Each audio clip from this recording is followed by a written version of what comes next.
இன்றே டவுன்லோட் செய்து உங்கள் ஃபேவரட் ஷோக்களை என்ஜாய் பண்ணுங்க. அம்மாடி, உங்க அம்மா கிட்ட இருக்கிற அதே தைரியம் கோவம் எல்லாம் உங்ககிட்ட அப்படியே இருக்கு. என்ன உங்க அம்மா அந்த கோவத்தெல்லாம் எங்க மேல காட்டுறா, நீ நம்ம குடும்பத்துக்காக அதை பயன்படுத்துற, அவ்வளவுதான். என்ன விடுங்க பாட்டி, இது ஏன் குடும்பம்.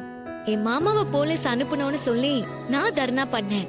ஆனா நம்ம ஊருக்காரங்க எதுக்காக வந்து நிக்கணும்? போலீஸ் அவ்வளவு அடிச்சோம் மாமாவை கூட்டிட்டு போகாம இங்கிருந்து கிளம்ப மாட்டோன்னு எவ்வளவு வைராகியமா இருந்துட்டாங்க தெரியுமா? அதுதாண்டா கண்ணு, இந்த ஊர் மக்களோட அன்பு. என் பேரன் இந்த ஊருக்காக எவ்வளவோ நல்ல விஷயங்கள்லாம் பண்ணியிருக்கான். அவனை எப்படி இவங்கெல்லாம் விட்டு கொடுப்பாங்க? அவங்களோட நன்றி கடனை இப்படிதான் காட்டுவாங்க. என்னமோ இந்த ஊர் உலகம் எல்லாம் என் பேரனை நல்லபடியா புரிஞ்சுக்கிட்டாங்க. ஆனா உங்க அம்மாவுக்கு தான் புரியவே மாட்டேங்குது. அவ எப்ப இந்த கோவத்தெல்லாம் விட்டுட்டு உங்க ரெண்டு பேரையும் மனசார ஏத்துக்குவாளோ எனக்கு தெரியல. கூடி சீக்கிரமே எல்லாம் நடக்கும் பாட்டி. எங்கய்யா, எப்படியா நடக்கும்? நீ அவளோட மருமகன், உன்னையே தூக்கி ஸ்டேஷன்ல வைக்கணும்னு நினைச்சவ எங்க இருந்து உங்களை மனசார ஏத்துக்க போற சொல்லு?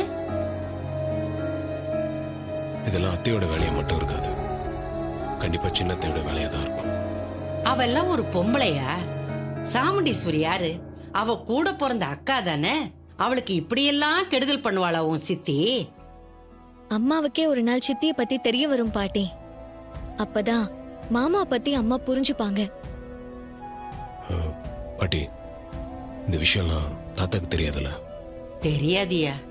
கேட்டாரு, எங்க கார்த்தி எங்க ரேவதி எங்கன்னு. ரெண்டு பேரும் வெளியே போயிருக்காங்கன்னு சொல்லி வச்சிருக்கேன். ஒரு நிமிஷம் பாட்டி. எல்லாருக்கும் பார்த்து பார்த்து நல்லதா செய்யறான். இவன் வாழ்க்கையில ஒரு நல்லது நடக்க மாட்டேங்குதே. எப்படியோம்மா, கார்த்தி தான் உன் புருஷன்னு தெரிஞ்சுக்கிட்டு எப்படியோ இந்த வீட்டுக்கு வந்துட்ட. அதுவே எனக்கு பெரிய சந்தோஷம்டா. ஆனா நீங்க ரெண்டு பேரும் சந்தோஷமா சேர்ந்து வாழணும். ஆனா உங்க அம்மா விட மாட்டா போல இருக்கேம்மா. பாட்டி, நீங்க அப்படிலாம் யோசிக்காதீங்க. எனக்கு பழசெல்லாம் எதுவும் ஞாபகம் இல்லைனா கூட மாமா என் மேல வச்சிருந்த பிரியம் தான் எங்களை ஒண்ணு சேர்த்திருக்கு. அதே மாதிரி நாங்க நல்லா தான் இருப்போம். அம்மாடி ராஜாத்தி, உன் வாக்கு அப்படியே பழிக்கட்டும்டா கண்ணு. நீங்க ரெண்டு பேரும் ஒன்னு சேர்ந்து சந்தோஷமா வாழணும்டா. அதுவே இந்த பாட்டிக்கு போதும்.